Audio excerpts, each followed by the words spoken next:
ছোটবেলা থেকেই এখন সোশ্যাল মিডিয়ার মাধ্যমে অনেকে প্রেম শুরু করে দিয়েছে আর প্রেম করছে। প্রথমে ফেসবুক, তারপর মেসেঞ্জার, তারপর হোয়াটসঅ্যাপ, তারপর ফোন নাম্বার। প্রচণ্ড ভালোবেসে ফেললো, প্রচণ্ড বিশ্বাস করে ফেললো, তুই আমায় বিশ্বাস করিস না, এই বলে প্রোফাইলের পাসওয়ার্ড শেয়ার হয়ে গেল। কথোপকথন চলতে থাকলো। কিছুদিন যাবৎ, কিছুদিন পর মা বাবা ঘুমিয়ে পড়লো, 1:30-2টোর সময় ভিডিও কল আসতে লাগলো।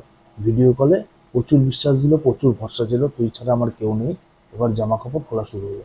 জামা কাপড় খুলে খুলে নোংরামি চালু হয়ে গেল।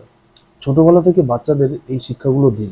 এখন আর সেই যুগ নেই যে আপনি আপনার বাচ্চা, আপনি লজ্জা পাচ্ছেন, এগুলো এগুলো সব কী বলবেন, ওসব নেই। যারা বিশেষ করে বাবা মারা প্রথম হাতে মেয়ে বা ছেলেদের হাতে মোবাইল দিচ্ছেন, তাদেরকে প্যারেন্টসের মধ্যে যে কোনো একজন ভালো করে ব্যাপারটা বোঝান। এরকম আজকে আপনি বোঝাবেন না, কালকে একটা বাচ্চা এমন বিপদে পড়বে, সে তো জানে না, তার কাছে এত সেন্স নেই কি কোথা থেকে কি হতে পারে। সে এমন একটা বিপদে পড়ে যাবে, তখন আপনাকে আর লজ্জা বলতে পারবে না, সে সুইসাইড করে নেবে। এরকম ভারতবর্ষে আজ অনেক ছোট্ট ছোট্ট প্রাণগুলো চলে যাচ্ছে এই বাবা মার ভুলের কারণে। বাবা মা কি বলতে লজ্জা পাচ্ছে। এখন ওইসব যুগ শেষ। তাকে ভালো করে বোঝান যে যে যত বড়ই ভরসাবান লোক হোক, জামা কাপড় খোলা যাবে না।